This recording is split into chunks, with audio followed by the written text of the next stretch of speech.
Hello everyone আপোনালোকক মোৰ channel জয়ছ home কিচেনলৈ আকৌ এটা নতুন ৰেচিপিলৈ স্বাগতম। আজি মই বালুচা বনাইছো দেৱালী স্পেশাল। আপোনালোকে এই বালুচাটো ঘৰত বনাই কেনে খাই চাবচোন কিমান ধুনীয়া দেখিছে নে, কিমান জুচি হৈছে আৰু দেখিবলৈ কিমান ধুনীয়া হৈছে। মিঠাটো বনাবৰ কাৰণে 1 কাপ ময়দাত অলপমান নিমখ আৰু অলপমান ৰিফাইন তেল দি কেনে ফাৰ্ষ্টতে মই এইটো ভালকৈ মিলাই লম।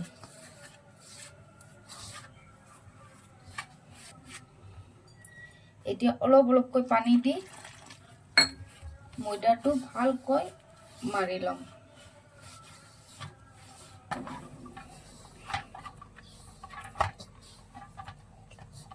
এতিয়া মোৰ ময়দাটো মাৰা হৈ গৈছে। ইয়াত অলপমান তেল লগাই কেনে 5 পৰা 10 মিনিট ঢাকি কেনে ৰাখি দিম। এতিয়া মই মিঠাৰ ভিতৰত দিয়া ষ্টাফিংটো বনাই লম। তাৰ কাৰণে কাজু, এলমন্ড বাদাম, 2 চামুচ সুজি, কিশমিশ আৰু লগত শুকান নাৰিকল আৰু গুড় লৈ লম। এতিয়া মোৰ সকলোবোৰ বস্তু ৰুকিনিৰে ৰুকি লম। ৰুকনিৰ সৰু চাইডৰে আপোনালোকে ৰুকি ল'ব।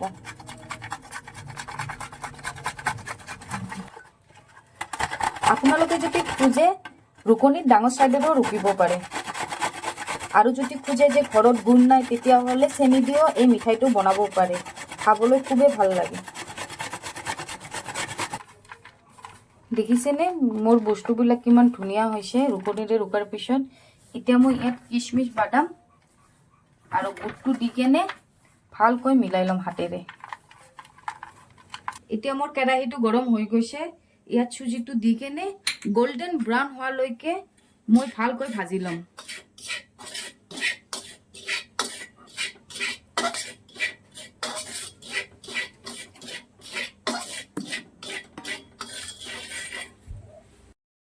এতিয়া মোৰ সুজিটো গোল্ডেন ব্ৰাউন হৈ গৈছে। ইয়াত ৰুকি ৰখা নাৰিকল, বাদাম, কিশমিশ আৰু গুড় সকলোবোৰ দি কেনে ভালকৈ মিলাই লম। আৰু কম গেছত 2 পৰা 3 মিনিট আৰু মই এইবোৰ ভাজি লম ভালকৈ। সকলোবোৰ বস্তু ভালকৈ ভাজা হৈ গৈছে আৰু গুড়টো আছে যে ভালকৈ গলি গৈছে আৰু সকলোবোৰ বস্তুৰ লগত ভালকৈ মিলি গৈছে। এতিয়া মই সকলোবোৰ বস্তু এটা প্লেটত ওলাই লৈ আছো।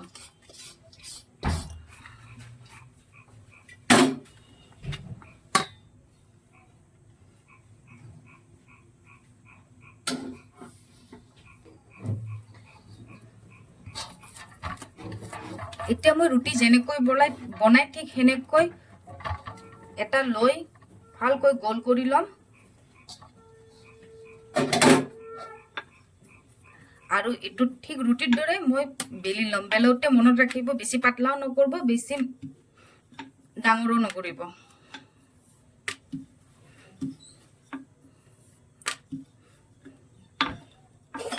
এতিয়া মোৰ সকলোবোৰ এটা বাটিৰে গোল গোলকৈ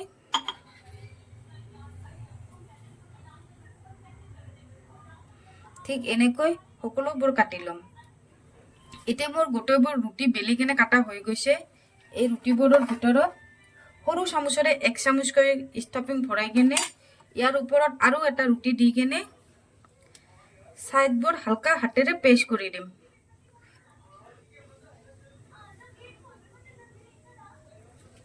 এতিয়া মই গোল গোল কৰি ওপৰ ফালৰ পৰা এনেকৈ ডিজাইন বনাই লম।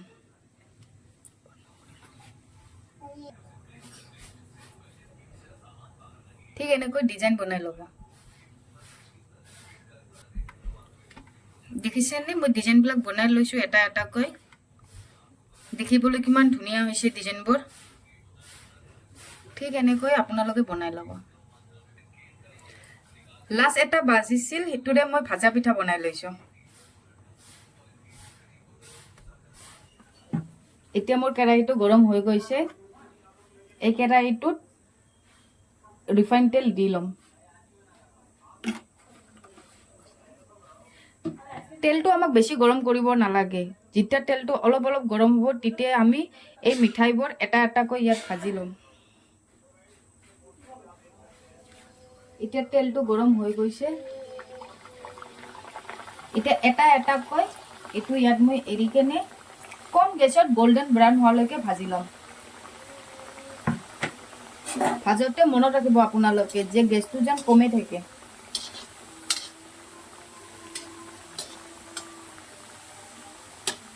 এতিয়া মোৰ দিৱালী স্পেচিয়েল মিঠাইটো দুয়োফালৰ পৰা ভালকৈ ভাজা হৈ গৈছে। এতিয়া মোৰ এই মিঠাইবোৰ ওলাই ল'ম এটা এটাকৈ।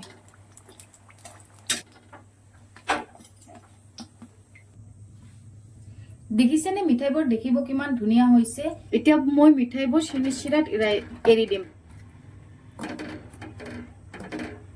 চেনি চিৰাটো মই আপোনালোকক বনা দেখা নাই, কাৰণ চেনি চিৰাটো আপোনালোক সকলোৱে বনাব জানে, সেইকাৰণে মই দেখা নাই। এৰি কিনে ভালকৈ মিলাই কেনে 1 মিনিট ৰাখি দিম।